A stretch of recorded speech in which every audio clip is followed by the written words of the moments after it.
ladies and gentlemen, welcome to a new week here in RGM world at the RGM Experience podcast with me, Carl Maloney. How are you doing? You all right? Today, ladies and gentlemen, we've got a band on his hands, a full band on his hands today. It's Apollo Junction. Hey up, boys. Hello, Carl. How you doing? I'm all right. I'm all right. Thank you. So 5 of you. So we've got Johnny, Matt, Sam, Ben, Jamie. You're all there. Where do we find you then? Where are you? What is this place you're in? Oh, now interestingly, we are in our base in Guiseley in Leeds, which is a shed. I know it looks like a shed, and it is a shed. It's right. Where our record label is based. So nice. This is our home. Whenever we're not on a stage or in a studio, we usually can be found here in this small cramped space, just vinyl, listening to music and planning our world domination. Yes, fair enough. Don't blame it at all. So or having pizza. Yeah. Okay. Fair enough.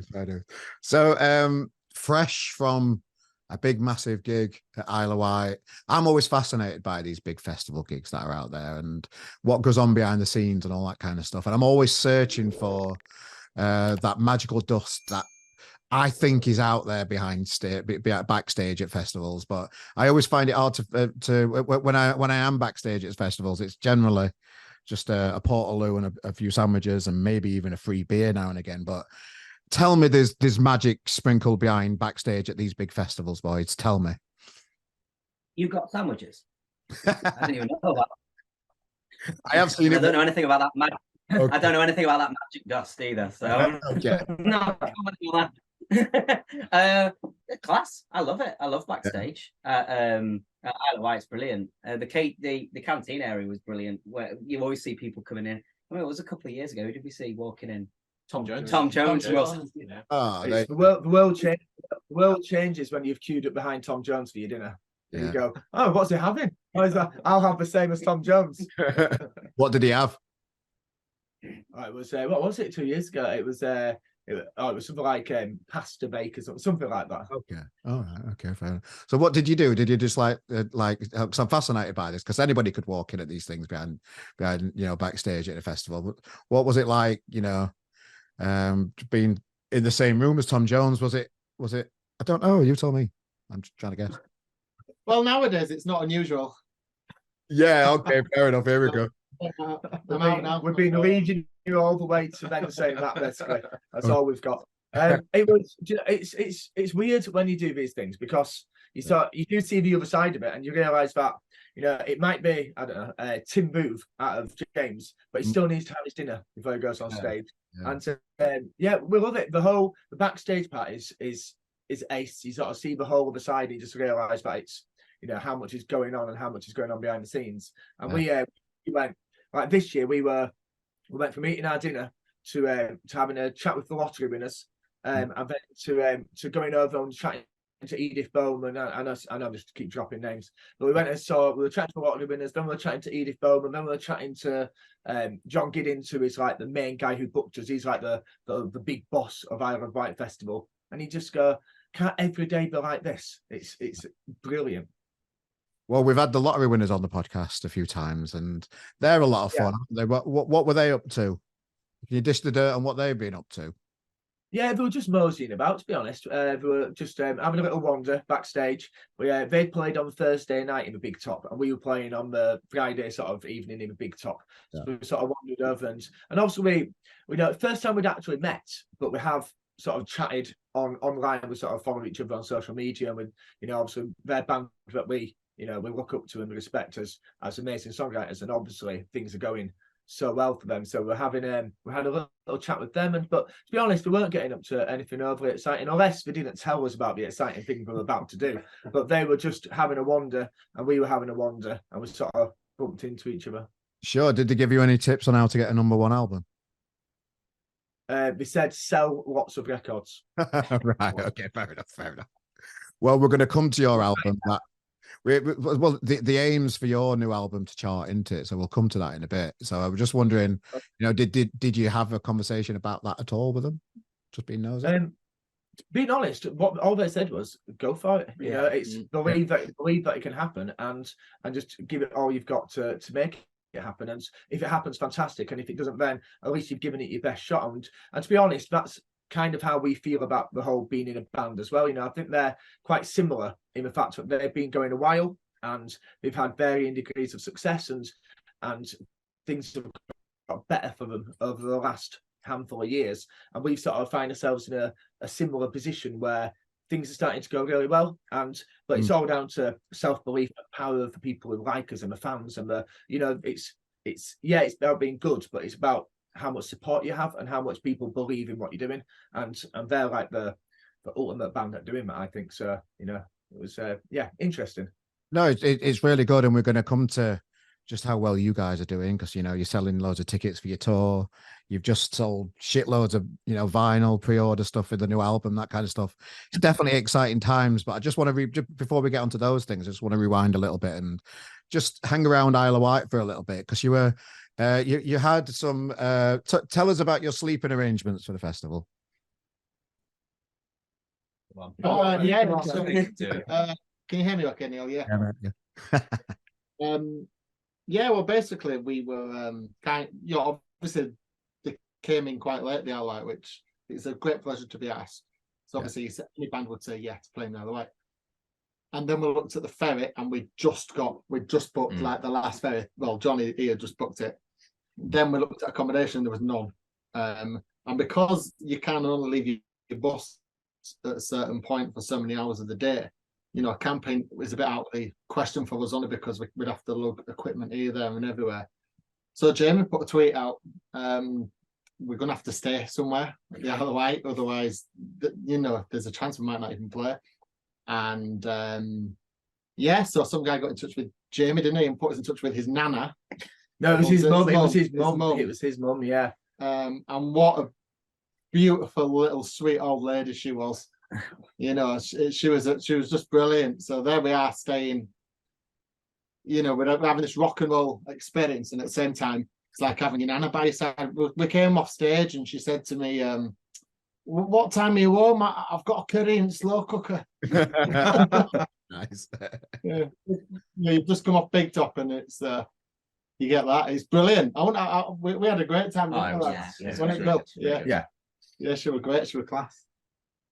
It just gives you so much, like, humanity out there. The nice things happen, don't they? When you look at the news and everything's all doom and gloom, but then you just get that little ray of light that enters your life, somebody that's kind and just wants to help you out.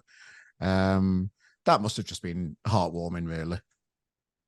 Yeah, it was. It sort of gave us that. It reminds you, every so often you find things sort of give you that little reminder that people are ace and people are lovely and people do want to look out for each other. And when we sort of put the message out, searching for somewhere to stay and going, okay, well, because when we go to the Isle of Wight, we know it's a long way from home. We want to stay the full weekend. We want to have a really nice time and sort of, not just play, but also just take part in the whole weekend.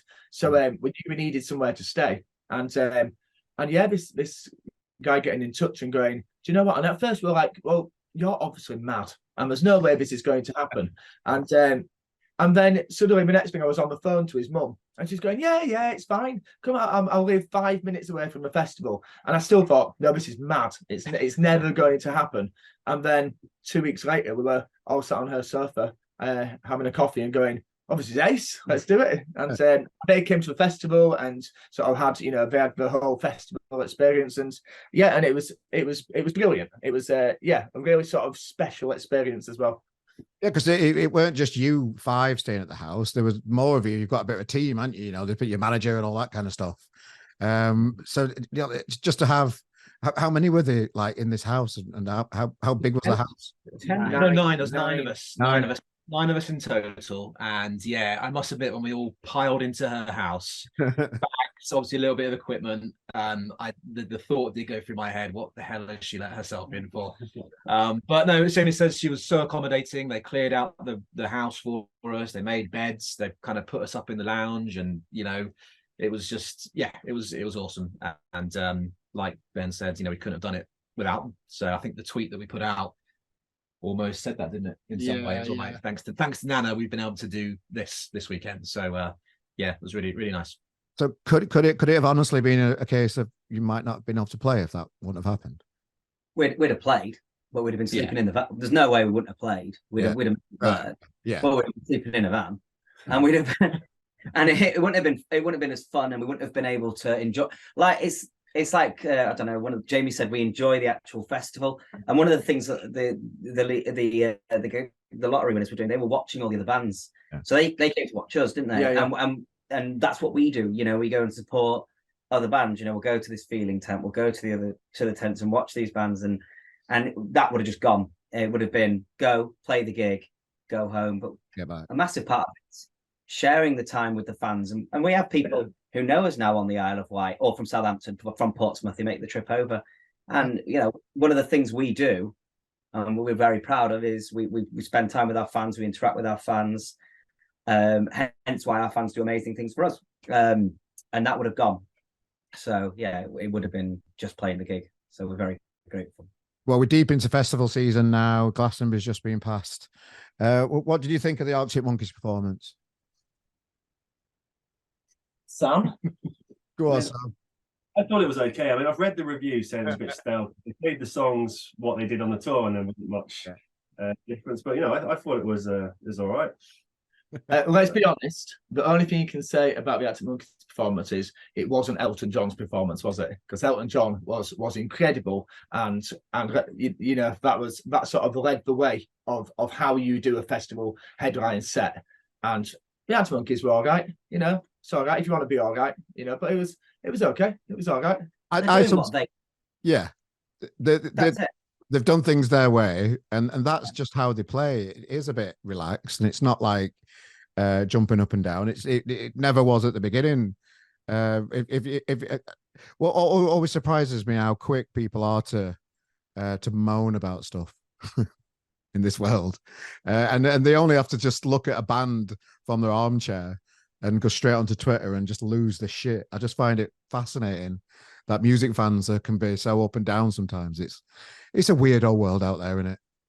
Anywhere though, isn't it now? The Arctic Monkeys are just doing what they want to do, and you've got to respect that. And if you don't like it, turn the telly off and do something. Don't sit there whinging. We're doing what we want to do. You know, we're very proud of what we do, and I'm sure the Arctic Monkeys are very proud of what they do. If you don't enjoy it, that's cool. Just that's it. Keep that. Don't bring negativity to the world. It's not what we need. You know, if somebody's doing art in any respect and you don't like it, you're the one missing out because you don't get it. Yeah. I always think this. If I listen to songs and I'm like, I don't really get this, I always feel like I'm the one missing out because a lot of people aren't getting it. And so it's just let people write and make the music they want to do. If it's not your cup of tea, don't listen to it. You don't need to be horrible about it.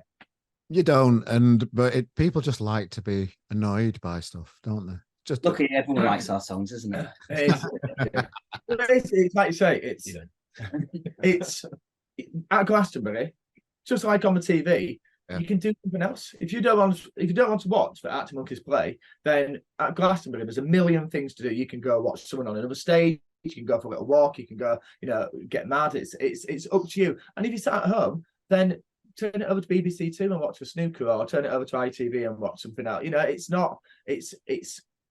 like Matt says, it's relative, isn't it? You can do. There's always something else to do.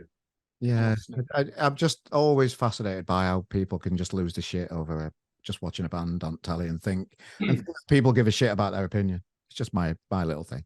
Anyway, so how long have Apollo Junction been going then now? Because I can remember years and years ago, probably about 100 years ago, having you guys on in Sheffield. Many moons ago. How long? I'm trying to think how long ago that was.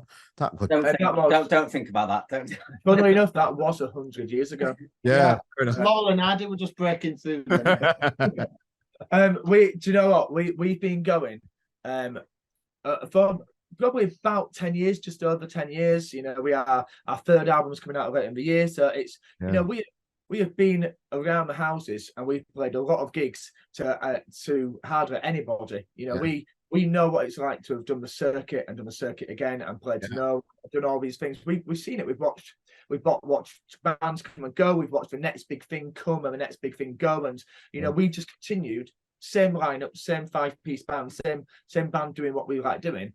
And slowly but surely, people have got into us. But yeah, we've been going ages. It's ridiculous, honestly. Sometimes I look around and think, right, how long have we been a band? But we love it.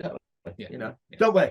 Yeah, yes, Jamie, we love it. It's great. Everybody's ordered to say yes.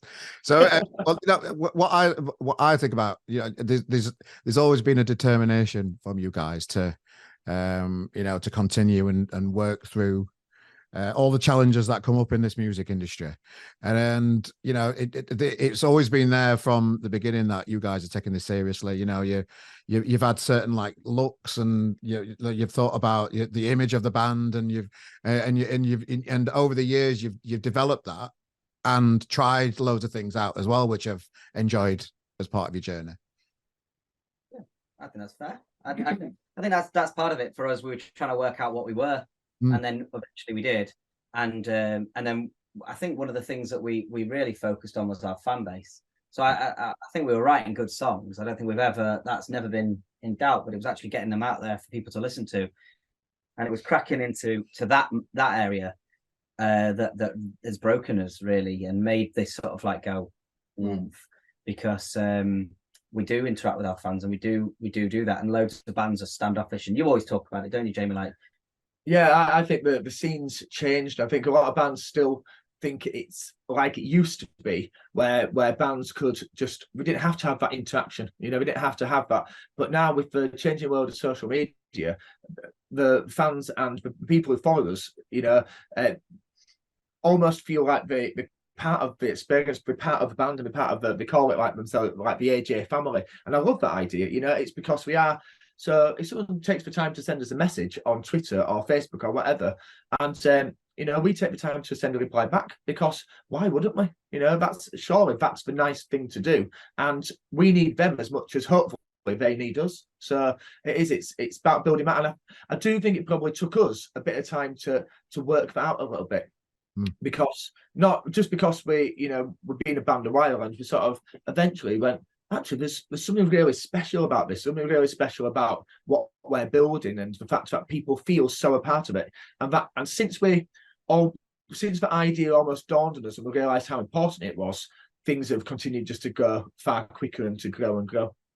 Yeah. So how do you, maintain relationships? So it's okay saying, replying, "Oh, nice one, thank you," all that kind of stuff on social media, but how do you build that into like relationships with these fans that you get? What's the mechanics behind that? How do you physically do it? Well, it goes down to what caring about them, and that can be they come to a gig and everyone goes over and make sure they say thank you to them for coming. But it goes deeper, doesn't it? I mean, we did that thing at Christmas time where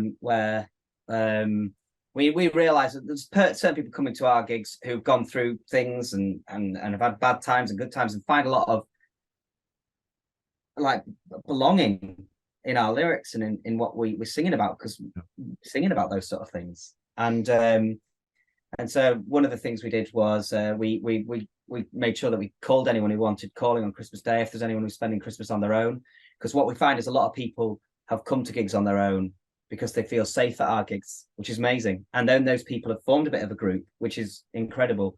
And so it's just, honestly, it's that we care about them, and we do. We genuinely do. And know that when we sit down to write lyrics and when we sit down to write songs, because, we're all there, we talk about it. We're like, right, well, what's this song about? Well, it's about that. And, how will that affect this? And, oh, well, let's make it. And so we're almost giving a piece of our sort of souls to our fans in our music. And we also have some, like, we try and do, we do the conventional. So we'll go on tour, we'll play the conventional bit, but we'll also try and throw in like more unusual type things. So we'll do, for every sort of typical gig that we do, and we'll try and make every gig an experience. But we'll also do a bit of a crazy idea, like we played, we played in here before, and we had like the core fan base down, and played in a shed acoustic, and we played in a haunted house, which were invited to. A fan got in touch and said, "Do you know what? I work part of this haunted house. Would you come and play it?" And surprisingly, we went, "Yeah, do you know what? We will." So we went and played in a haunted house one night, and we had some fans come down to that. We went to the Tan Hill, which is like the country's highest music venue. But we didn't just go play the Tan Hill. We also put on a bus from Leeds, and we took 50 fans or 60 fans, whatever it was, with us to that gig. We're doing that again.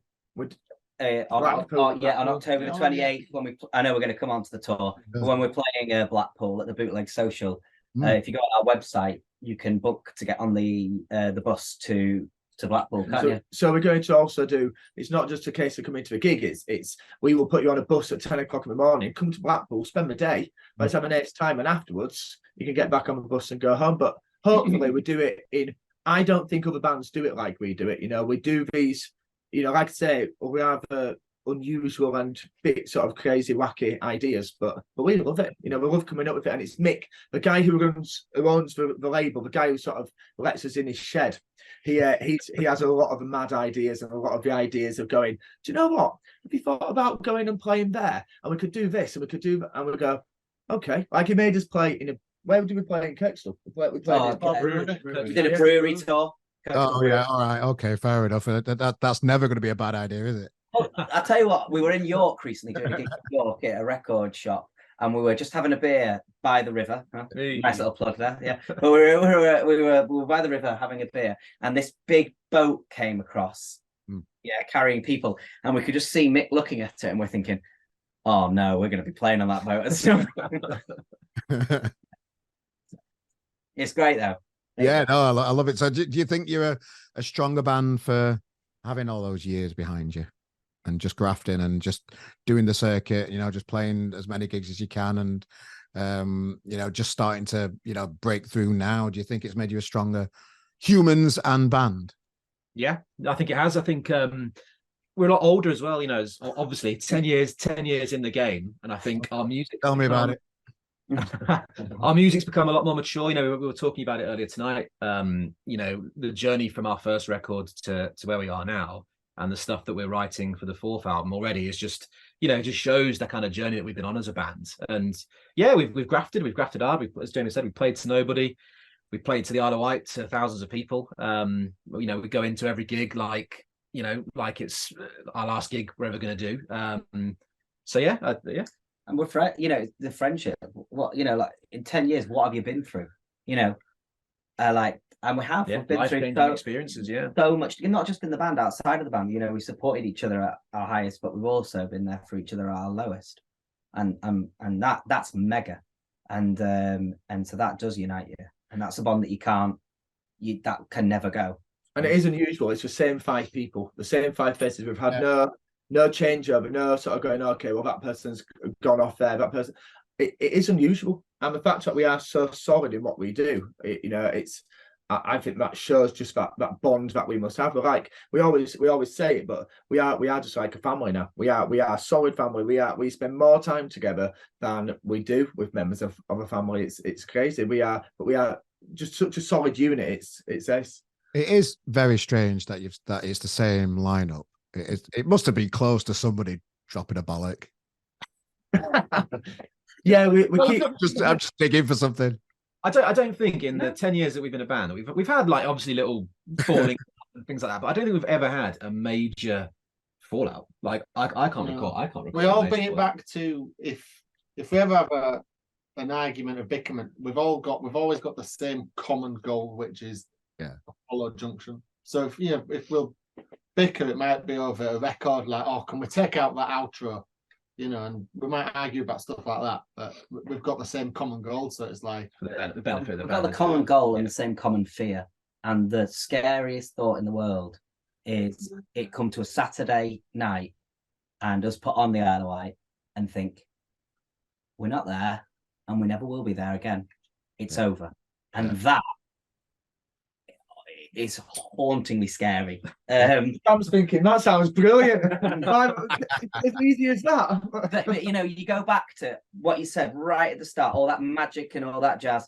The idea that can never happen again, and that is it, is harrowingly scary. So, what will we do? You know, when all of it's over, when it's all done, what will we do? You know, what would we do? Don't ask that question next. It's rhetorical. I don't want to answer it. But it's you know, we always say to each other, we can only fail if we give up.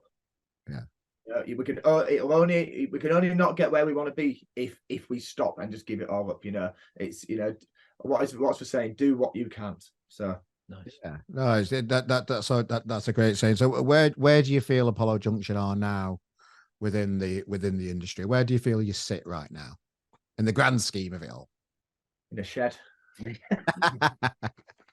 I'd probably say with the tour coming up, we've got a really, really good tour though. The venues are great, the kits are great, and the album was great. Yeah, the man are probably going to kill me for saying this, but I always sort of do football analogies, like I'm a League One, I'm a League Two, but I'd say we're potentially breaking through now. The tour's great, and that's a big step up. Selling out the vinyls were great. Yeah. So I'd probably say, Premier League's your elite band, possibly playoffs, We're almost there. Championship. Championship playoffs. Well, You reckon? What's the Champions League then? Is that the Champions League like Elton John territory? U2. Yeah. Okay. I've got nothing. Absolute nonsense. Should we continue with this conversation? Or... I'm just enjoying you bicker a little bit there, and just it's nice to see the inner workings of the band. Yeah, no, but Ben's right. It's we are we're continuing to move. We're moving on up, and yeah, hopefully we're ready to be promoted. I preferred Ben's analogy of the claw machine. So if you imagine like the claw machine full of bands, all kind of squabbling over each other trying to make it, and the claw has kind of picked us up a little bit out of the. We're not over the finish line, but we've been, there's something going on now. It's grabbed you by the arse, so it's looking good on the claw. Exactly. So is that right? Analogy, I think it's called, the Toy Story analogy. It's if like you're listening to the audio version of this podcast, we're all doing a claw thing and just pretend. Right. Okay. So, the tour then. So, you mentioned earlier, you've got, the Blackpool out at the seaside, big trip out for you and your fans, traveling over the Pennines and then over to the seaside. So what, it's no mean feat to put on a coach and take on the extra stress of bringing people to a gig from miles over there. That's a lot of hard work as well. How do you find time to like do all this kind of stuff and do these extra things to make stuff happen in different places? Where's the drive come from? Delegate. That's it. Nice one. To be honest with you, we sit down with Mick, who is absolutely crazy, as Jamie alluded to, and we say, can we make this work? We made it work for the Tan Hill. So if it worked for the Tan Hill, we were like, this is going to work for Blackpool. And do you know what? Our fans make it work. Yeah. Not us. We'll put it on. We'll tell them the time. We'll tell them the place, and they will make it work. They'll get there because they love it. And it goes back to the fans. In the most recent Facebook post that we did across the socials, the most recent post we did across the socials, it's all about the fans. It's all about them and their commitment to us. And that's why it works. Otherwise, it's just 5 lunatics, Mick, 6 lunatics booking a coach. Yeah. They make it work. So it's actually not that hard. We'll find a time, we'll find a place, and they're amazing. So come the morning of the 28th of October, there will be a queue of people somewhere in Leeds. I don't know yet. Mick will know, ready to get on a bus. Yeah. And that'll be it. And we'll see them there, and it'll be mint. It'll just be mega. And we'll see all the Facebook statuses they make, all the Instagram stories. Because we can't do that, we'll be sound checking, and it'll be great. But the beauty of that is there'll also be people in Blackpool coming to that gig. Like our music, like Spotify listeners are just going up and up and up. Yeah. And because we've had some good exposure in the past, we've been played on Champions League, the World Cup and stuff. So people have discovered us. And that's why the tour's going well. Like Manchester's nearly sold out. We've only played there a handful of times, and people will come from other cities as well, which is great, So you mentioned Manchester there. Where are you playing in Manchester? Just nearly sold out. Yeah, I've just got a list on there. So you've nearly sold out. On Saturday the 11th of November, Gulliver's. Oh, Gulliver's, right? Okay, nice one. Yeah. I love Gulliver's. I put gigs on there myself. There, I love Gulliver's. It's one of those buildings you look at and you think, that's not a music venue. Then you're walking downstairs and you think, I'm in a pub. It's not a music venue. But then you go upstairs and then this like ballroom opens up to you. Have you played there before? No, never been there before. Lovely venue. Lovely venue. I've had loads of our gym live gigs there. It's just such a nice place. And you're quite high up as well. So people that are really at the back, can see the band as well. Oh, So that's really good. that's Oh, good. it's a that's- really good experience for fans as well, that venue. That'd be great. To be fair, our manager Neil and our agent Steve Zapp, they discussed the venues. They spent a lot of time sort of picking venues and going, we don't just want to go anywhere. We want to go to the right places. You know, we sort of worked on the cities that we wanted, but then there was a lot of discussion about putting us in the right buildings and to show off what we can do in the right places. So Gulliver's, I know, was one of those. Blackpool was, but every venue on the tour is somewhere which hasn't just been grabbed as like, oh, we need to go there, so let's just do that. It's every venue is somewhere where we've selected it as a place that we wanted to play. Yeah, well, I can see. Obviously, you're playing, hometown Leeds at the Bruder now. Yeah. Over 200 tickets sold in the first week for that one. That must be a nice feeling just to know that your hometown's got your back. Yeah, well, we always talk about like 2-3 years ago, we used to sell.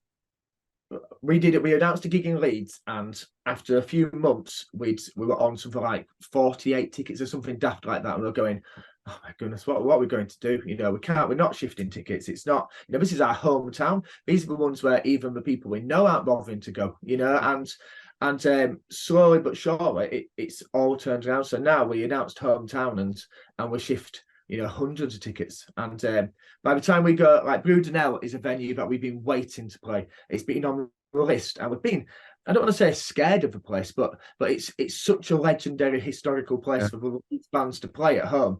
And we sort of gone, we know we have to go there, but let's not go there this time. And then this time became that time, and it was like, okay, it's time. As part of this tour, we're going to do the Brudenell. It's going to be amazing. That just it is an iconic venue, and it just you just see everybody stood outside the sign for it outside, don't you? I've never been to it myself. I'd love to get to a gig there. I need to get to a gig there for it, and you just see everybody that goes there. They just always stood out the side. Does it look like a bit like a, I don't know, like a Phoenix Nights kind of place? It doesn't look much from outside, but then it's got all the history inside of it. You are. Oh, wow, but December the 2nd. If you've never been, I've got a perfect opportunity for you to come down. Yes, well, I do live in Manchester, so I've got Gulliver's on my list as well. Anyone come to, honestly. We're coming to it all. And obviously Sheffield, my hometown. You're playing Sydney Matilda as well, which, I've put many gigs on at Sydney Matilda.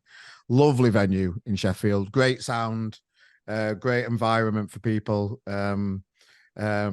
A different type of venue. It's got like a big courtyard to it outside, and it's like a good place for people to mingle. But then there's a little like stairway down into a downstairs little room where it's got a low roof and it's just one of those mad warm gigs where you just, when it goes off, you just know it's just gonna go off.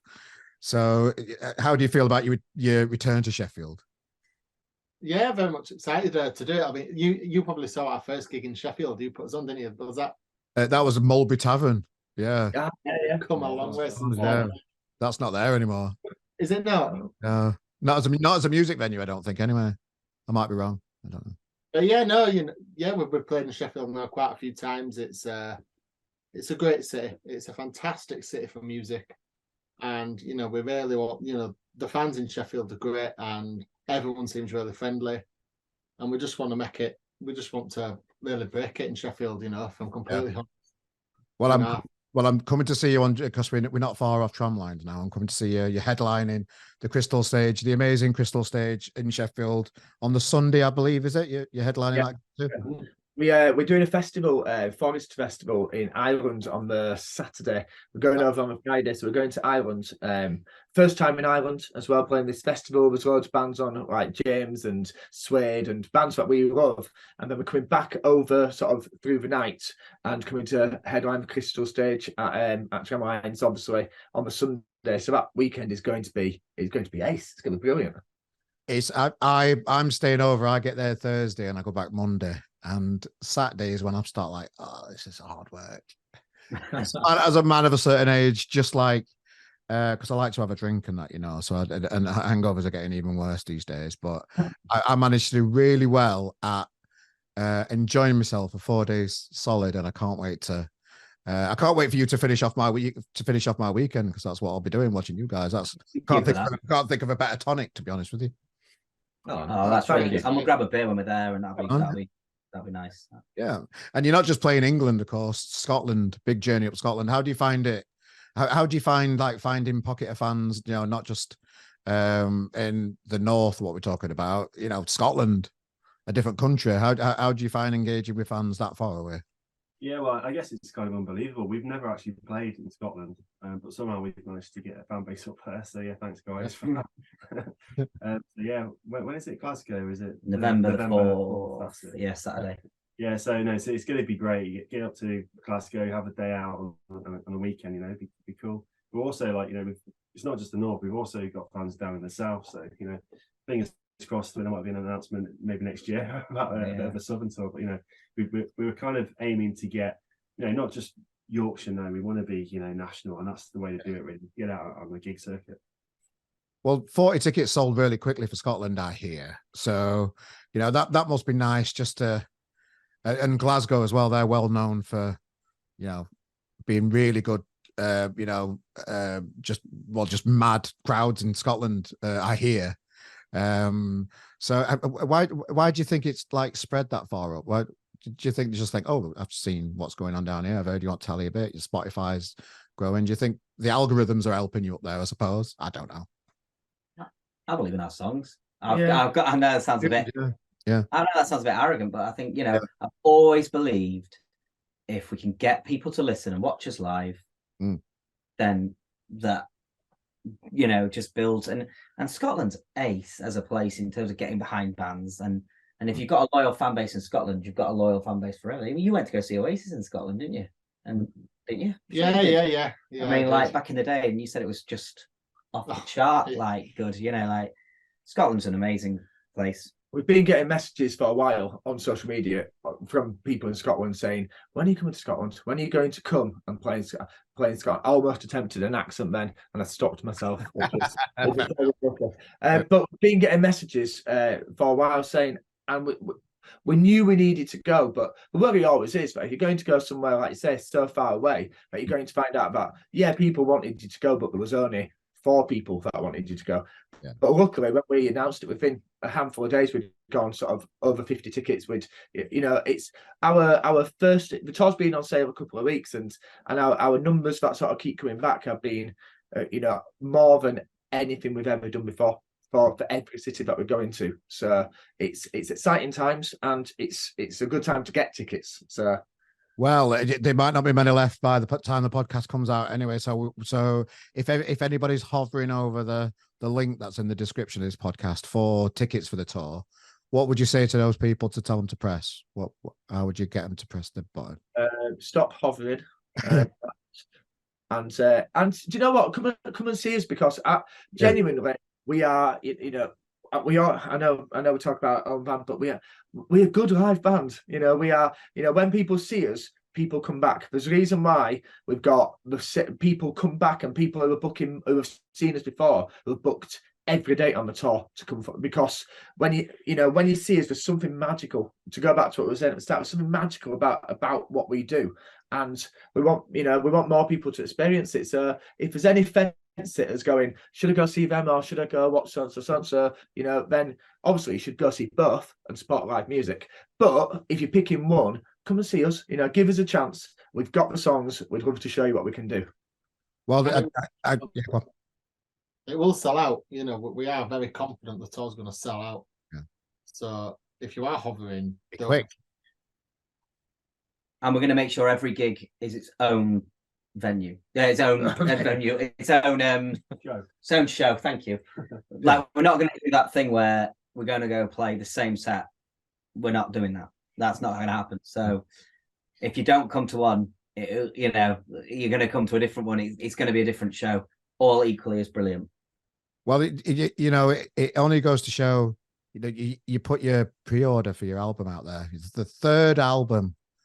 You know, you put your pre-order out there the other day, and the vinyl shot out. What were it, like 250 straight out gone?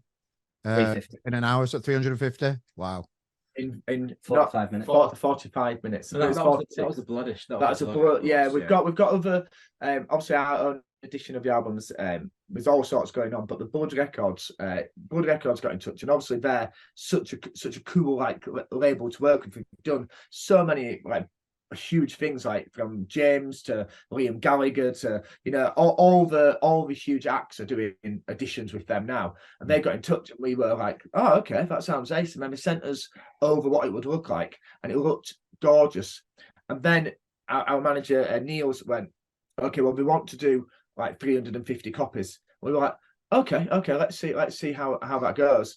And when we went on sale, we were sort of all chatting to each other on the phone, going, "This is bonkers!" But in 45 minutes, they'd all gone, and I think it was that they'd have gone quicker because it just took a while to load, and then I think we could have sold far more than that as well. It just the amount of messages afterwards going, I went to walk the dog and I came back and they've all gone. What's going on? We went, yeah, I know. But what was great was the fans who missed out were really like happy that you know what I mean, like it, and that's what goes back to our amazing fans, because they're happy that we're going somewhere. They're pleased for us, and that's a really nice feeling within that certain fans missed out, but they were like, well, that's all right because you lot are doing so well, so we're happy if you're doing well. And we haven't got many copies of the number. We've got a numbered black edition, because they're all different sort of like colors and designs on through the website, and there's not many of those left either, like barely any, and they're numbered with an Obi strip, and then that'll be that. They'll go soon. It's just really it is bonkers. It's a really exciting time. And once they're gone, we don't get them reissued or reprinted. So that's it. Once we're sold out, that is they are gone, and then we'll talk about what's happening next. Yeah, well, so the third album then. Here we are. How is this? How do you feel you've developed as a band now? You've got a third album just about to come out. If you look back to album 1 and album 2, where does this stand in the grand scheme of Apollo Junction? Album 1 is that typical journey of a band where the songs on album 1 took all the years that we've been a band up to that point. We'd had all that time and all that, all those years of building our best songs. And that was album 1. It was probably 7 years in the making. Album 2 was the All In. Was the first time we sort of went, okay, well, we need to write back to songs as an album now in this space of time. And All In was, we're incredibly proud of, and that's sort of the album which the fan base sort of built themselves around, because that album really it came out during COVID times. It came out and people seemed to really take it to heart and get behind it. This new album was an album which it's I would say, we've talked about it, it's the best, the sort of the sounds of album 1 and the sounds of album 2 mixed together in a big pot and turned into something that can only sound like us. And it's the best album we've ever done. I know all bands say that, but it is the best album we've ever done. And the songs on it are just beautiful. It shows a new level of maturity. The Sam's just given the test press turned up for today. All come to us after this interview. We're going to sit and listen. So this is it on vinyl, and we're going to sit and have a listen. And but it's something special. I don't know if anyone wants to add to their thoughts. What more is to say? Yeah, but we are incredibly proud of it. It's amazing. Well, I'm really looking forward to it. I love the journey of a band. I bang on about it on this podcast every week, and it's every journey is unique. Every journey has its ups and downs. Every journey, some people's journey fail, but it looks like there's no stopping you boys. Yeah, it's funny, isn't it? Because like I said earlier, so many bands do come and they disappear again, and I'm always amazed at how many bands don't get to the point of having an album out and they've gone and I think it's something we did at first was we believed that you don't put an album out until a certain point, and then years can go by, and actually once you're putting albums out, in my opinion, that's when you're a band. That's when, no matter how big you are or how small you are, once you're releasing albums and you're putting out bodies of work of what you've put together as your band, that's when you are really a band. And as soon as we put out Mystery, things started to change. And then All In came out, and things took this big step. And with everything we're doing for the new album, this step's going up again. And it's all just because we are, it's the power of like that batch of songs building that sort of, that collection together and going, this is what bands do. No, Or what bands should. So what's coming up after this tour then? Too far ahead. 2024. Yeah. But, 2024. Well, I think I've just been a bit cheeky see if I can get an exclusive out you. No, there's loads we're talking to Neil, our manager, about for next year. Lots of plans in the pipeline. We've even started writing album 4 already. So we're talking Going about away for that. we're going away for a week in October to go and do some initial writing and recording. So we're not going to stop. We're going to kind of as soon as this album's out, we're going to kind of get starting on the next one. But yeah, I think there's loads kind of in the pipeline for next year. Not sure what we can say, but Johnny keeps sending us Airbnb links to huge houses in the countryside, going, right then, let's go here a week. And I love the idea. So it's going to be after the tour will be our first holiday together. Nice. That's when we'll fall out. Yeah. You've been exclusive. That'll be it. We'll have another chat then after your holiday and see what went on then. And to be honest, Carl, we're going to put this album out, the third album. Here we are, and we want it to chart. We want it to get as high as possible. Yeah. And like Matt's just said, that the black version of the vinyl's almost sold out. Yeah. Yes, of course, we're gonna put another version out at some point, because if they're selling out, why not? And then if we get really, top 100's great, but it kind of, this band will never stop. We are going to write album 4, but next year, if the album surpasses our expectations, which it already has done, then who knows what'll happen in 2024, so I just don't know. What do you think's possible for a chart finish? It depends, really, because it depends who releases at the time, I left it a week, we'd have got 25, sometimes 20 sales can literally make 10, 20 places sometimes, so every sale is so crucial. We'll be happy with, we're not, we'd love to be as high as possible, but to be honest, we've always said if we can be in that top 100, that top 75, that dream is that top 40. If we can be somewhere near there, then we'll be really happy, So we will see, but that's the fun of the game, isn't it? The fun of it is giving it a go, and if it works, brilliant. If it doesn't, well, do you know what? We'll still keep going, and we'll still keep playing the gigs, and we'll still keep, trying to take those steps to where we want to get to, because we love doing this, and what would we be without it? Well, we'll be supporting you on the build up to the album, pushing in you and trying to help you as much as we can. Johnny, Matt, Sam, Ben, Jamie, thanks for joining us today. Is there one last message that you'd like to leave for the Apollo Junction fans just before we let you crack on with your evening and you get you listening to that test press?